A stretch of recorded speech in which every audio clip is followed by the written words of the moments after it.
ईसुरासुरमणु सिन्धुवन्दितं धूदिघायिकं ममलं परिमामि वर्धमानं तीर्थं धम्मस्य कर्तारं नमो अरिहन्ताणं नमो सिद्धाणं नमो आयनीयाणं नमो वज्रायाणं नमो लोये सवसाहुणं। जय बोलो देवादिदेव खजानन श्री आदिनाथ भगवान की जय। बोलो वर्तमान शासन नायक वर्धमान भगवान की जय। बोलो 1008 श्री देवपुरी पारसनाथ भगवान की जय। बोलो परम पूज्य मुनि कुंजर आचार्य श्री आदि सागर जी महाराज की। तीर्थ भक्त शिरोमणि आचार्य श्री महावीर कीर्ति जी महाराज की जय। बोलो परम पूज्य वात्सल्य रत्नाकर आचार्य श्री विमल सागर जी महाराज की। तपस्वी सम्राट युग श्रेष्ठ महातपो मार्तंड आचार्य भगवान सन्मति सागर जी गुरुदेव की जय। बोलो परम पूज्य चतुर्थ पट्टाधीश विक्षण ज्ञानोपयोगी वर्तमान के वर्धमान राष्ट्र संत राष्ट्र गौरव आचार्य भगवान सुनील सागर जी गुरुदेव की नमोस्तु।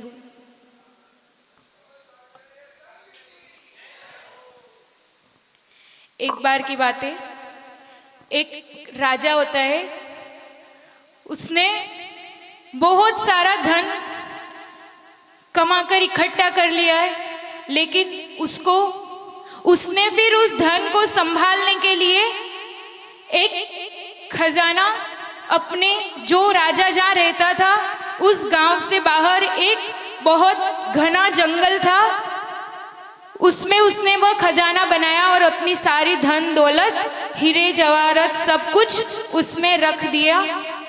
बस उस खजाने की चाबी उस राजा के पास और उसका एक मंत्री था उसके पास थी, और किसी के पास भी उस खजाने की चाबी नहीं थी। फिर एक दिन राजा ने सोचा कि मैं जाकर देखूं तो सही उस खजाने को। फिर एक दिन राजा उस जंगल में खजाने को देखने जाता है और वो अंदर जाकर अपने दौलत को निहारता रहता है।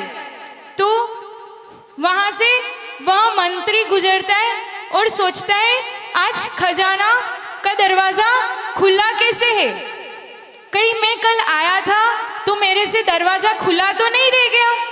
तो उसने अंदर जाकर तो नहीं देखा और बाहर से वह दरवाज़ा लॉक कर दिया।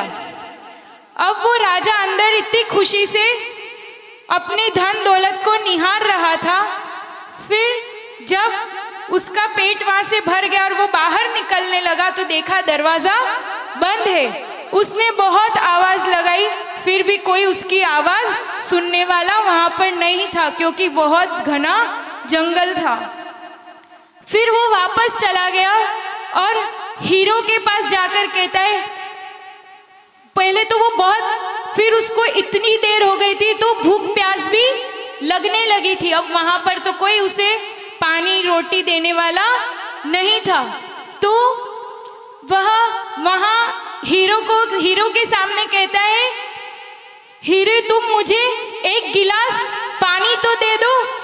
लेकिन हीरा बोलता है क्या, नहीं। फिर आगे जाता है, मोती के पास जाकर बोलता है मुझे एक रोटी तो दे दो, तो भी कोई उसकी बात सुनने वाला नहीं होता है। वह तड़पता है और बेहोश हो जाता है, लेकिन उसकी बात कोई सुनने वाला नहीं होता है। फिर थोड़ी देर बाद जब उसे होश आता है तब वह सोचता है ऐसा धन दौलत क्या काम का जो मुझे एक गिलास पानी और एक बार की रोटी भी नहीं दे सके। फिर बहुत टाइम हो जाता है, बहुत दिन हो जाते हैं, राजा नहीं मिलता है। तो मंत्री वहाँ पर ढूंढते हुए खजाने की तरफ आते हैं और उस खोलकर दरवाज़ा देखते हैं तो राजा वो हीरा मोती के जवाहरातों पर सोए हुए मरे हुए पड़े रहते हैं, जिनको कीड़े मकोड़े खाए हुए रहते। तो जब राजा ने सोचा था कि मैं ये मैसेज कैसे दूँ, उन्होंने कुछ कागज पेन नहीं मिला तो अपनी कांच के टुकड़े से अपनी उंगली को खोदा और जो खून थे उसको दीवार पे लिखा था। तब मंत्री ने पढ़कर देखा तो सोचा ऐसे हीरा और की रोटी, एक गिलास पानी भी नहीं दे सका। तो हम लोग भी क्या कर रहे हैं? हमारे पास तो सब कुछ है, फिर भी हम उस चीज का उपयोग नहीं कर रहे। बाहर जाकर पार्टी करेंगे, किटी पार्टी करेंगे, एनिवर्सरी 25वीं 50वीं में लाखों करोड़ों बर्बाद कर देंगे, लेकिन धर्म के कार्य में अपन पीछे हट जाते हैं। क्यों? वो तो सब भोग का काम है, फिर भी अपन उसमें इतना पैसा वेस्ट करते हैं। और यहाँ पर देव शास्त्र गुरु की भक्ति में हम इतना पीछे हटते हैं कि हम हमारा पुण्य कमाना भी भूल जाते हैं। लेकिन और चौका लगाना, आप लोग इतना सारा बनाते हो, 4 थाली 5 थाली, तो फिर आपको 10 औरतें भी चाहिए और 5 दिन से ज़्यादा चौका भी नहीं चल पाता है। अगर एक दाल सब्जी रोटी बनाओ तो जब तक मुनि संग रहेगा तब तक खुद शुद्ध भोजन करो और मुनियों का भी पड़गाहन करो। जब अपने पास सब कुछ है, अपने कुल की शुद्धि है, हाथ पैर सब है, फिर भी अपन आहार नहीं दे सकते हैं। एक बार आचार्य भगवान जब दिल्ली में वसुंधरा करके कॉलोनी है, वहाँ पर आचार्य भगवान का जाना हुआ, तो उसी रात में एक माताजी की तबीयत बहुत खराब हो गई, उनका बहुत सर दर्द कर रहा था। तो जब उनको वॉमिट जैसा हुआ तो बाहर गए, तो बहुत ठंडी भी थी, तो वहाँ से एक पंजाबी महिला थी, वह जा रही थी, तो वो रुकी देखकर और कही कि इनका सर दर्द हो रहा है, तो इनको इतनी ठंडी है तो चाय पिला दो। तो फिर दीदी भी थी साथ में, उन्होंने कहा कि हमारे साधु चाय नहीं पीते हैं, वो दिन में एक ही बार भोजन करते हैं, सुबह 10 बजे लिया है तो कल सुबह 10 बजे लेंगे। तो उसने कहा कि मैं भी, फिर उन्होंने दीदी ने कहा, उसने कहा कि मैं भी फिर उनको भोजन करा सकती हूँ ऐसा। तो उन्होंने कहा, दीदी ने कहा नहीं, मतलब वो शुद्ध भोजन करते हैं और सोले कुएं का पानी लेते हैं और मर्यादित भोजन करते हैं। और जो अपने द्वार पर श्रीफल लेकर, कलश लेकर खड़ा रहता है, फ्रूट लेकर खड़ा रहता है, वहाँ पर वो विधि से जाते हैं। तो उस महिला के भाव कितने अच्छे। उसने कहा मैं भी 2 एप्पल लेकर मेरे द्वार पे खड़ी रहूंगी तो क्या मेरे घर पर भी पड़गान होगा, मुनिराज आएंगे क्या? मतलब वो अजैन महिला है, फिर भी बोलते इतने तपस्वी साधु हमने पहली बार देखे हैं, हमने कभी नहीं देखे, तो क्या मैं भी पड़गान कर? फिर दीदी ने कहा कि नहीं, ऐसे नहीं जाते हैं। मतलब वो अजैन होकर भी उसकी भावना देखो कि मैं आहार दूं। और अपन जैन कुल में जन्म है, अपनी कुल की शुद्धि है, अपने अगर अपने शरीर का एक अंग कम हो तो भी आहार नहीं दे सकते हैं, और एक अंग ज्यादा हो तो भी अपन आहार नहीं दे सकते हैं। लेकिन आप लोगों के पास तो सब कुछ होते हुए भी आप पड़गान नहीं कर पा रहे हो, आहार नहीं दे पा रहे हो। आप कहते हो कि बाहर वाले आ रहे इसलिए हम लोग अभी चौका नहीं लगाते, लेकिन आप लोग ध्यान रखना, बाहर वाले चौके कभी कम नहीं होंगे, वो लोग लाभ ले लेंगे और आप लोग ऐसे ही रह जाओगे और बाद में पछतावा होने के अलावा कुछ भी नहीं मिलेगा। जब कहा था रक्षाबंधन महापर्व है तो घर घर चौके लगने चाहिए, लेकिन कितने चौके लगे वो तो आप लोग ही जानो। पर अगर आपने चौका लगाया होता तो कोई ना कोई एक साधु तो आपको जरूर मिलते। अभी 44 पिच्छी है, कोई 44 चौके, 44 पिच्छी से 44 चौके तो होने चाहिए थे, और चौका खाली भी रह जाता तो क्या होता, साधु के निमित्त से अपन भी शुद्ध भोजन कर लेते। और कहते हैं कि आचार्य भगवान, हमको तो पता था कि आचार्य भगवान को वहीं जाना था। अरे आचार्य भगवान को वहीं क्या जाना, आचार्य भगवान विधि से जाते। अगर वो फिक्स होता तो क्यों आचार्य भगवान का दिल्ली में 4 बार विधि नहीं मिलने से आचार्य भगवान का उपवास हो गया था। और जयपुर में उनके गृहस्थ जीवन की सगी बहन जो चौका लेकर आई थी, उन्होंने 15 दिन चौका लगाया था।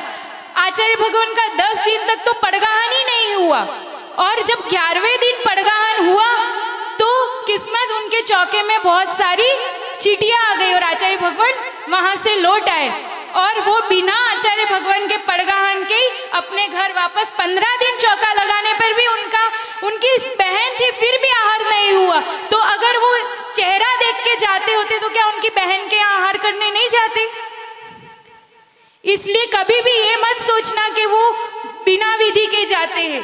बहुत सारे 75 चौके भी लगे वागड़ में जब आचार्य भगवान के, फिर भी आचार्य भगवान का एक बार उपवास हो गया था विधि नहीं मिलने पर। क्यों 75 चौके में कहीं तो उनके कोई भक्त होंगे कि जहाँ पे विधि उनको मिल जाती, लेकिन नहीं, उनकी विधि नहीं मिलने पर उनका उपवास हो गया था। अगर अपन भक्ति नहीं कर सकते हैं तो अपन साधु पे टीका टिप्पणी भी नहीं कर सकते, और चाहो उतना लाभ लो, अभी भी फिर भी 2 महीने बाकी है, कुछ भी नहीं बिगड़ा। आज 20 तारीख है, सितंबर का पूरा महीना, अक्टूबर का पूरा महीना, 10 दिन, ये आपके पास 2 महीने 10 दिन है। जितनी भक्ति, और जो नहीं जागे हैं वो भी जाग जाओ। कल अपन ने वात्सल्य पर्व मनाया, ये वात्सल्य के धनी है।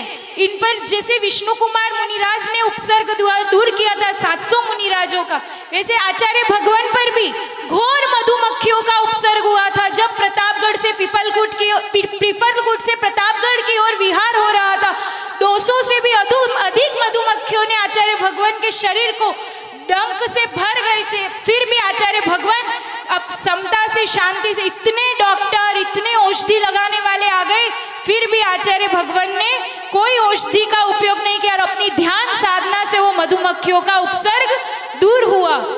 वैसे आचार्य भगवान भी उपसर्ग विजेता कहलाते हैं, क्योंकि ऐसे घोर मधुमक्खियों का उपसर्ग, उसी टाइम जयसमंत के पास 2 व्यक्तियों को 2 मधुमक्खियां काटी थी और उनकी तुरंत डेथ हो गई थी। और ये 55 पिच्छी का पूरा संघ जिनको मधुमक्खियों पर का घोर उपसर्ग, और फिर भी एक भी साधु का बाल भी बाका नहीं हुआ। ऐसे परम पूज्य आचार्य भगवान का आशीर्वाद है, और ये वात्सल्य के धनी है। अगर थोड़ा सा गुस्सा कर भी लिया, कभी झुंझलाहट हो भी जाती है, तो ये मत सोचना ये इतना गुस्सा करते हैं, इनमें इतना वात्सल्य भरा है। अगर आपने विमल सागर जी को नहीं देखा है तो आकर सुनील सागर जी गुरुदेव को देख लेना, उनमें वात्सल्य कुट कुट के भरा है। चाहे प्राणी मात्र के प्रति, तिर्यंचों के प्रति भी उनके मन में इतना वात्सल्य, हर किसी का उद्धार होता है। वो ये नहीं कहते हम बाल ब्रह्मचारी को दीक्षा देंगे, घर में माँ बाप को कोई नहीं पालता है। और ये आचार्य भगवान ऐसे हैं कि जो बूढ़े साधुओं को भी कभी हो जाता है तो ये टिप्पा टिप्पणी नहीं करना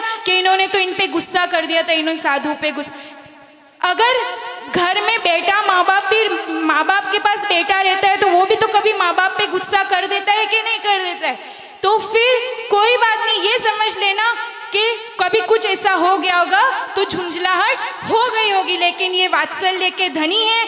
आप कभी भी याद करना, विमल सागर जी के दर्शन नहीं किए हैं तो आचार्य भगवान सुनील सागर जी के दर्शन करके आते हैं, हमको वही विमल सागर जी की छवि दिखती है, वही तपस्वी सम्राट की छवि दिखती है।